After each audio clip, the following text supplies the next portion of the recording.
Hello and good afternoon, Composition 2.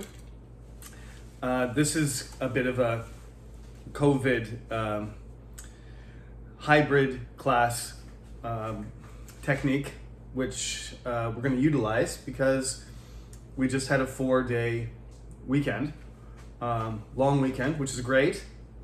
But I have 3 Composition 2 classes, and I want them all to be synced up. I forgot to write that one down. I want you all to be synced up. I want all the classes to be at the same point at the same time, synchronized. That's just slang for synchronized, which means things happening at the same time, in synchronization. I'll write the full word, I should.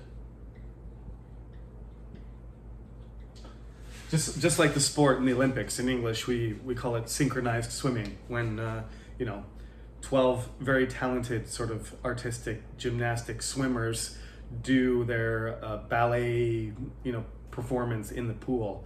They're all doing it at the same time, exactly. That's called synchronized swimming. Today we're going to talk about a lot of different things. Let me start out by saying that we're going to be on chapter 2 for this lecture, and the Monday and Friday class are going to only watch this online, but when we are in class, we're going to read the passage from chapter 1 and chapter 2. It's kind of like there's a unit and there's 2 parts to each one. So it's unit 1 and there's like first part and second part, and we're just going to do the whole thing at once. But the Thursday class, you've already done the first part, so we'll just skip to the second part. So I am going to talk about the main topic of the unit, which is personality traits. But I have a lot of things to introduce. It's almost like we had class and then stopped and like we're restarting again. It would be much better if Chuseok was a little bit later in the semester, like at the end of September. It follows a lunar calendar, so those of you who are not Korean may not realize that Chuseok moves around. Like 3 years from now, it'll be like a later Chuseok, so it'll be closer to October. But this was a very early one, so we had 1 week of class and then boom, holiday, and then we got to go back. So to a certain extent, we've already done the orientation, but you just gotta reset, and we have to move forward quickly, put the foot on the gas. So week 2 will be in person, and this is week 3. Of course, I'm gonna share this to all 3 classes. One student approached me after the first class last week and made a very polite request that I speak slower. I will do my best to speak slower, but I don't want to draw out the lectures.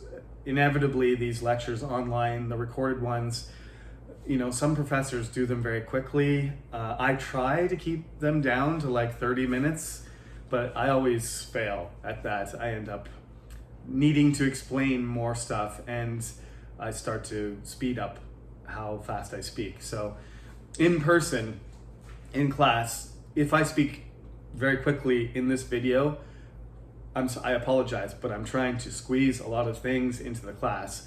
So please use the subtitles, and if you miss something, like, you can replay it. The recording, you can see my lectures from last year and 2 years ago when COVID started. I started uploading videos onto YouTube, and I think there's like 100, almost 200 of them now. So you can look back. There's no reason for you to do that, but you can look back at this one. You can stop and start it. You can take a break whenever you want, halfway through. If it gets too long, just pause and do something else, and then come back to it. Make some notes as you go. It's always helpful. As I said about the composition class, this class is primarily like a skill-based class where we're just trying to get you to write better. The primary reason for composition class is to make you able to express yourself in writing, to communicate yourself better in English. The best way to do that is to do, I think it's different for everybody. As I explained in class, composition 1 and composition 3, there's a lot of writing exercises, and so this one is like a little bit different because I focus on the reading and analysis part more in this class. Of course, we're going to do some writing and you have to hand it in, and certain techniques are going to be emphasized, but this has it does have more emphasis on the content, I guess you could say. So although I'm wanting you to write academically, and I want you to write formally, which means shorthand is no good. Shorthand means that you write things you almost like your own secret language. One of my friends I just visited in Texas on the way back to Korea. Briefly, I stayed with him, and he's a businessman, successful businessman, same age as me, 40 something, and he said he writes all of his notes in shorthand and on a memo pad, and like nobody else can understand them. It's just when he wants to write quickly, he writes those things for himself. You can probably do that in Korean. You can probably do that in French or German or Uzbek or Bengali or whatever language is your primary language. You might even naturally do it, but in your second or third language, as the case may be, I even have students that, it's maybe their fourth language. I had a few of those last semester. You do want to follow the rules. It's easier to do that than to drop into slang and things not be clear. People are going to misunderstand. If you're writing for yourself, that's one thing, but in this case, you're not. You're writing for me. It used to be primarily Korean students, but it's very multicultural these days, which is awesome.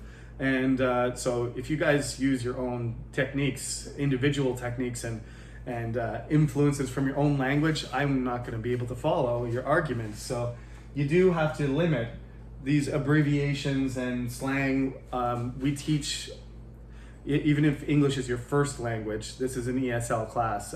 There's nobody in our classes that speak English as their first language, like me. When I got taught, I had to follow the rules, and shorthand and abbreviations and slang were not allowed. However, in real life, they are allowed, and even if they are not allowed, people use them. Even if if your teacher says you can't do that, or your boss says you can't do that, you're probably not going to do it. But every chance you get, you're going to use shortcuts. That's what shorthand means, like doing something quickly. And abbreviations, of course, means shortening words by an acronym like NASA. Right? Nobody says National Aeronautics Space Administration. Most people don't even know that. Most people think it's agency. It's apparently not. I actually looked it up like 10 years ago because I never knew either. You just walk around saying NASA. It's the American space program, and it's a word, and everybody knows what it means. So, certain abbreviations are going to be, that's even allowed, like once it becomes established that that's what the word means. But there's a ton of slang and abbreviations, especially on the internet, right? And if you write like that, you're running the risk of miscommunicating. It doesn't matter if your English is like perfect or it's developing. That's what happens. So try and stay away from that.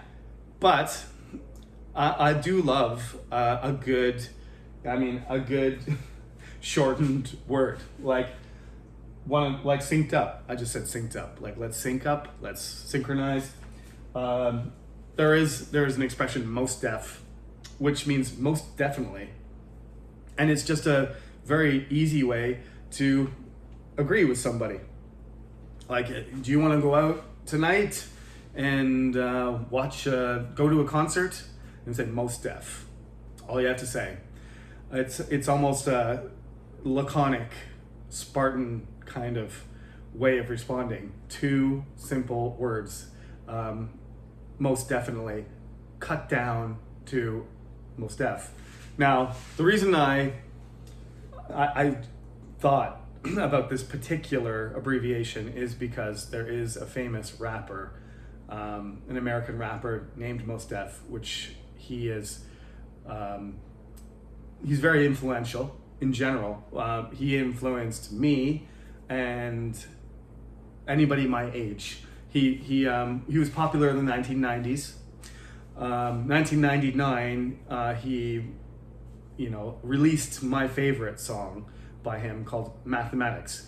And how is this related? How is this related to the culture and personality topic? Well, I think it is very closely related because our personalities are largely a combination of, inheritance. You can look at your parents and your cousins and your aunts and uncles, and you can see similarities in how you behave, no matter where you grew up or what your circumstances were. But you can also see that the environment has a big effect.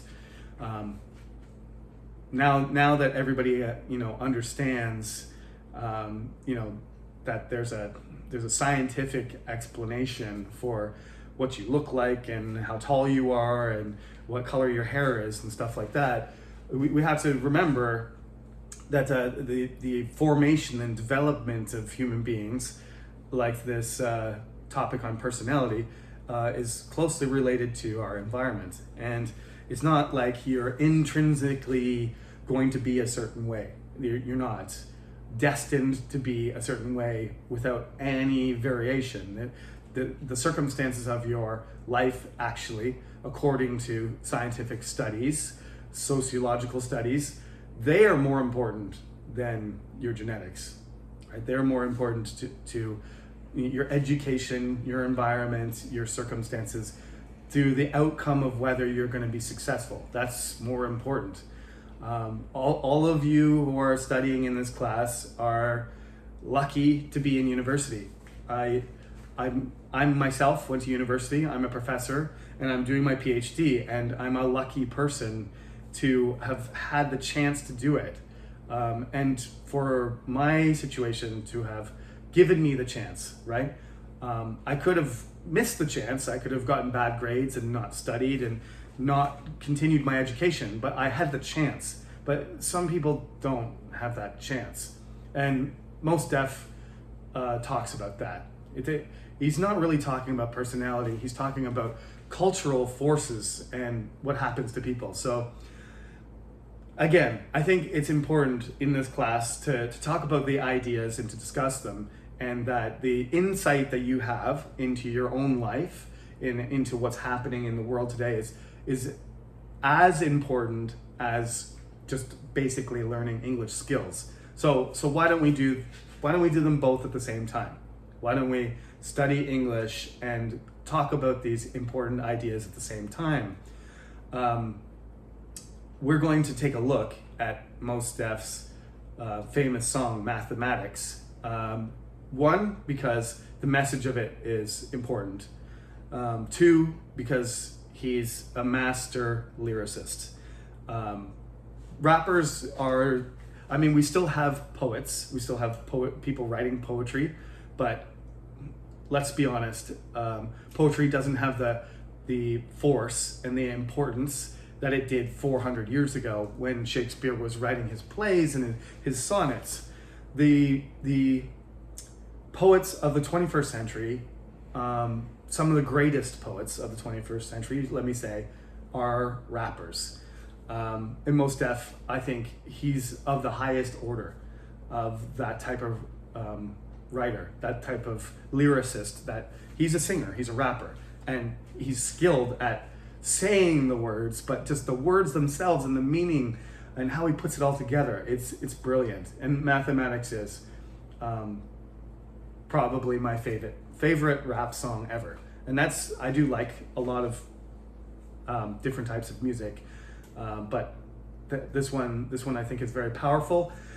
I would play it for you now, but then Google will flag me for copyright issues or something like that. And I think Mos Def would never personally care if I played his song for you. But the system, the AI and the algorithm of Google's just gonna flag me and say like, why are you doing this? And do you have to pay some money or something? I don't want to deal with that. So I'm gonna give you a copy of the lyrics, and we're gonna listen to the song in class, and then we can talk about it in detail. But essentially, it boils down to this. It boils down to the experience you have within your generation and how that affects your opportunities, and how that. He's not really specifically talking about how that affects your personality, but we know it does. It affects our personality in much more serious way than what we're talking about in the text. In the textbook, the first part talks about whether you're left-handed or right-handed, and how that's associated with artistic ability or mathematical ability or logical ability or spatial ability and stuff like that. Yes, the brain and your perception and your mind and your body are all connected to each other. So it does matter if you're left or right-handed, but that's not the most important formative thing in your life, not even close. And the second chapter, it's suggesting that Chinese people have this belief that the shape of your face is a significant indicator of your personality, which quite frankly makes no sense. That's a idea that people came up with, and it's not like Chinese people are the only one to make associations between appearances or like measurements of the body and personality. There is an idea that floats around in Korea and Japan that your blood type is an indicator of your type of personality. I'm a type O or an AB personality, or I'm an A personality or a B personality, right? This is a very common idea. Most people don't think it's important or real, but some people do. And I think you wouldn't say, oh, Koreans believe in blood types, indicate your personality. Nobody would say that here. And I don't think that it's fair to say that Chinese people in general believe in this. There are some people that believe this idea of diamond shape, oval shape, round shape, square shape. And we'll read the passage. It's an interesting idea, but that's all it is, I think. It doesn't go beyond that. And it's not like a belief that's 1 billion people in a country as diverse culturally and ethnically as China would support. It's misleading. It's misleading to say that. What's not misleading though is what Mos Def is talking about. What's not misleading is how different generations experience life. Now, you probably are born around 1999, 2000, like right at the end of the millennium, right? So we call you guys, let me get this right. It's Generation Alpha. Let's not get into why you call it Generation Alpha, but I when COVID happened, I thought that it should be renamed. I think you guys should be Generation C, because you, as an adult, the important thing is like you became an adult when COVID occurred. So your experience was largely affected by this, pandemic attitude and being separated from your peers, in some cases being sort of isolated from other people, and becoming a freshman and doing your classes online with very little physical contact and social distancing, which means for a lot of students it meant a very limited social life, right? Just how do you know who your students are if you're all on Zoom and you're watching your teacher, or you're watching a recording? You're not having a common social experience in the classroom. You're having a sort of isolated, like digital representation of a professor, which you individually experience. It's really, we'll see like what the effect of that is long term. I hope there's not a large effect, but because we're largely through that, and now we're in class again, so everybody's like normalizing their social behavior, which is good, but it's a fact. It's something that happened. So, my favorite generation of the American generation is what they call the greatest generation, which is the generation that became adults in the 1920s and then fought in World War II. They are the ones that were born at the beginning of the 20th century, and you guys were born at the end of so you're the opposite. It's the greatest generation and the alpha generation are 100 years apart. I was born in 1981, and so I'm a millennial, barely. I'm sort of on the edge. 1981 is generally the beginning of the millennial generation, so I'm just on the edge of being a millennial, which means that I was 18 in 1999. We, the millennials, were becoming teenagers at the year 2000. So we have a common experience of things that happened at that time. And the biggest thing about us, we're like 1 or 2 generations ahead of you guys. I'm 20 years or so older than all of you. The biggest thing is like we have our own set of problems, right? You guys we don't really know exactly what your problems are going to be, but they may be better or worse. I'm going to say, first of all, the pandemic is affected all of you, and climate change is going to be a huge thing for your generation. You're 20 years old. By the time you're 40, if things don't get better, the environment it's already damaged. We're already having strange weather, too hot, too cold, more storms, erratic, unstable climate might be the most important thing for you. I'm not even going to say might. It is going to be the most important thing. For us, we also are concerned about it, of course, but when I was young, there wasn't really a climate problem like 1980s, 1990s. We weren't aware of it yet, even if it was happening. So it's not like it wasn't like a really big part of my life when I was in my 20s. Instead, what we millennials are generally concerned with is wealth, about the disparity of wealth, the gap between the rich and the poor, and the gap not just between the rich and the poor, which everybody talks about, but the gap between us and the boomers. Right? So the boomers, this is the post-World War II population boom, that when everybody came back from the war, everybody had children. And of course, the boomers are the parents of us, the millennials, right? The gap between us is like 30 years. So generally, millennials are the children of boomers. Now, my father's a boomer, and so is my mom. My dad's almost 70. So there's a 30-year gap between us. I'm 40, he's turning 70. What our situation is, and I talked to my dad about this yesterday, my Canadian father, over on the other side of the ocean using Zoom. We talked about this.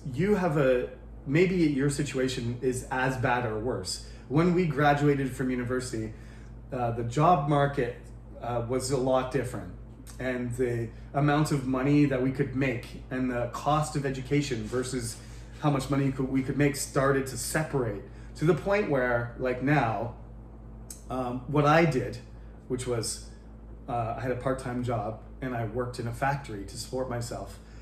What I did is not even possible for, like, if you just work a part-time job and a summer job, you can't make enough money to pay for university.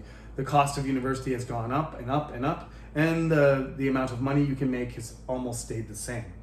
Minimum wage has gone up a little bit, but in Korea it's gone up quite a bit, but it was too low already in Korea. So like if you go to university, if your parents don't give you some financial support, it's really not going to happen. You're going to have to take some time off and work for a couple of years and then go to university. And why would you do that?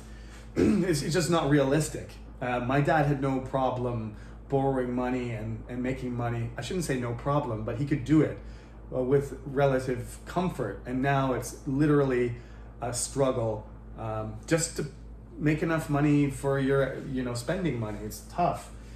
This is a result of who controls the wealth in society.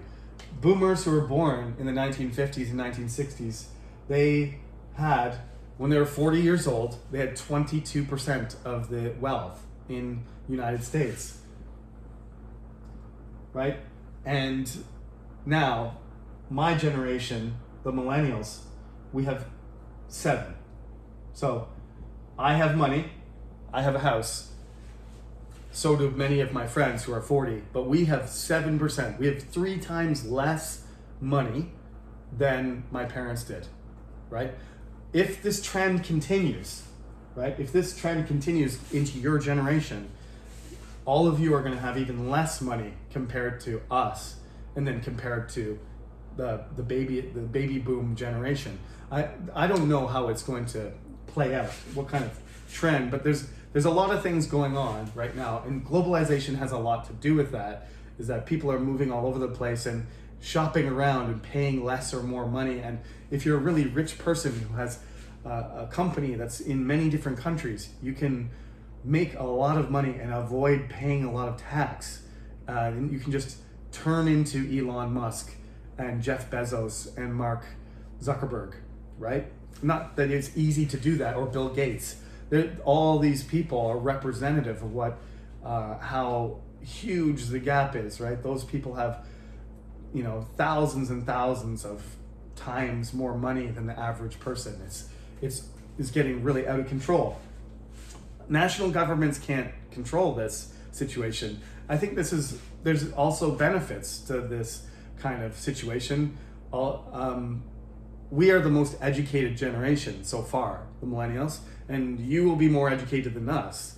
And you have, those of you who are from other countries studying in Korea, and even Koreans who are studying at Chungnam, lots of you have gone to other countries across the world. Some of you have been to America, some of you have lived in America. This is not something that was common in previous generations, but it is common now. When I came to Chungnam 14 years ago, there wasn't very many international students. Now 30%, sometimes more, of the class is from other countries. That is a great benefit for many reasons, and changes your personality as well, right? Your personality is going to be largely affected by, as I said, these environmental factors. You have individual personality, but as a group, your personality is going to have some characteristics. Like I said, you got to be careful to generalize, not say Koreans are like this, or Chinese people are like this, or Canadians are like this, because that's not true. But there are trends that you can see, right? You can see developed countries with enough wealth to travel abroad and have education in different universities. That is going to have an effect on the development of those people that previous generations didn't experience, right? So that's one of the reasons why generations have trouble communicating with each other, because they can't understand how it is for their children to have a totally different experience. There's a certain amount of distance. You might feel like your parents are out of touch sometimes. And if you talk to your grandparents, when my grandfather was young, he used a horse, to do his job. That's how big the difference is. Like, he had to use a horse to drag trees out of the forest when he was, a young man. That was his job, and his horse was his partner. That's a totally different experience than, having online classes or traveling from Germany to Korea to study for a semester, or France, or wherever, right? Maybe your grandparents also just had a completely different experience when they were young. So this would affect their personality, and you end up with like these cultural trends. And national governments, really, we expect them to do a lot of things, but they can't really control a lot of these things, even if they wanted to, without sort of shutting down the economic and cultural and educational exchange that's constantly going on, because that's what people want to do. And these things are all related to each other, right? Much more so than what shape your face is. There is going to be some smaller effect on your appearance, your connection between your appearance and your personality, but not nearly as much as this. So in the song that Mos Def sings, we have to look. He mentions the word economic. He doesn't say the word education, but he specifically, like, what is really formative about the generation that we are in. He starts out the song by talking about Latinos and Black people. He rhymes the word. Latinos meaning Hispanic people, and Negroes, Black people, African American, depending on how you want to be labeled. Leave it up to them. He refers to them as Latinos, Negroes, and Gringos, which is all Spanish for Hispanic Americans of Black descent, African descent, and white people. The Gringos are the white people. Those terms are sometimes very negative terms, but he starts out the song by saying this song is for those three groups. He doesn't mention Asians, but I mean, if he wrote the song now, he would. He's trying to be inclusive of all the cultural experience of all people in the United States that are suffering under this sort of regime where the national government of the United States, they spend and project all this political power all over the world, and American people are suffering, right? There's a lot of people in jail. There's a lot of people being watched. There's a lot of people that don't have access to education. There's a lot of people making I think he mentions $5.50, because that was the minimum wage in 1999. Americans still haven't gotten it up to $10 after 23 years since this song has aged incredibly well, which is sad, because if he was aware of all of these problems, he talks about drugs, talks about racial discrimination, the lack of education, and the economic problems, and the military spending, the huge budget of the United States, gigantic budget, but doesn't make Americans safer, right? All of this stuff, really, really important social issues, packaged into a rap song with rhyme and alliteration and a rhythm, right? Rhyme and rhythm, a meter, right? I'll play the song for you. You might not like rap. You might not like the sound of it. That's okay, because we're gonna read it too. And just reading it and understanding the meaning is enough. Because it could just be a poem that combines all the important issues of the millennial generation. That's why I loved it when I was in high school, when it came out. And I went to university, to be honest. I was 18, so it came out right as I was going to university. Perfect timing for a person to be affected and be impressed by anything, in this case, music. He just put his finger right on all of the problems in America. So we're going to take a look at it, and we'll also, like I said, we're going to just kind of move for the students who are listening to this lecture recording. We're going to go through Unit 1, the first part and the second part, both of them quickly in class, and we'll discuss personality, and we'll discuss culture and generational differences, and then we'll wrap that up, and then we can move on to week 4. We can move on to the next chapter and keep everything in sync. As I said, I wrote all these things earlier. Didn't get to all of them.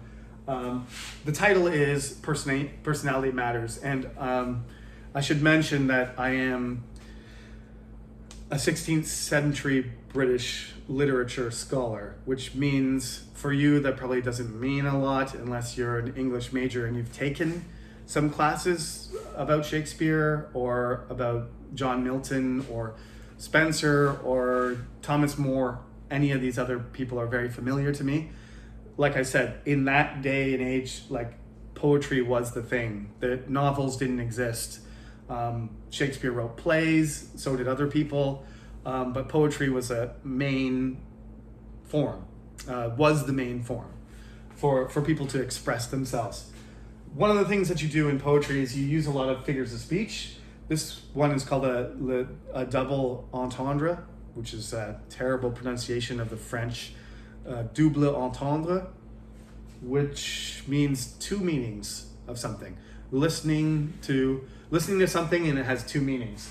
Personality Matters is the title of today's lecture, which I didn't mention at the beginning, but now I am. And there's matters means it's important, and a matter is also an affair, a thing. There's a double meaning there. I'm not trying to be clever, but I do like double meanings, and so do poets. So that's just a device. When you're writing and you want to communicate two things at once, and you can, if you're clever, you can get something that has two meaning that people can recognize, then why not? Just because it's an essay doesn't mean you can't have double meanings. There are all kinds of metaphors and figures of speech that get used in writing. And as I said, we're not going to really write essays this semester anyway. We are going to write response papers that have arguments in them. But as you're proceeding through an argument, if you can combine, a good pattern for an argument and literary devices that are entertaining, and sometimes it's almost like, to me, it just makes it more interesting. I don't want to say it's fun, but I think it is. You may not disagree with me, but you may not agree with me. You may disagree with me, but we'll talk about different literary devices too. This is, I know some of you are not English majors, but a good double entendre in a business slogan or a title or a brand name, that goes a long way. That's part of marketing. That's part of branding. Is that literary aspect? Those devices, those figures of speech that people recognize, just add another level to whatever it is you're trying to do, whatever you're trying to communicate, whether it's business or social commentary, serious, reality. That you want to discuss and that you want people to understand. Okay? So I know most of this lecture was about culture and trends and generations and most stuff. But like I said to you, I'm going to deviate from the topics in the textbook and do some of my own teaching and sort of add it on top. It's not always going to fit perfectly together with the topic. So that there'll be some separation. So when we talk about the textbook, when we use the textbook next class, it is going to be closely related to personality. Whereas today we're more talking about generational differences, cultural experiences, and what the future, might look like for your generation versus my generation versus my parents' generation, your grandparents, basically, right? You're a little bit ahead of what my kids are. My son is 8 years old, but Millennials are generally about 25 years ahead of you. So like because I'm an old millennial, it doesn't fit quite perfectly, but this is the common experience that all of you have, and allows you to understand each other. So, when it comes to writing and we look at the topics, I do think that you have your own experience and your own ideas, and you should use them when you're looking at these topics, and share your ideas with me when you do your homework and your assignments, because that's what I'm looking for. Can you express yourself in English effectively? Okay, so that's it for today. We ran around 40 minutes. That's good enough.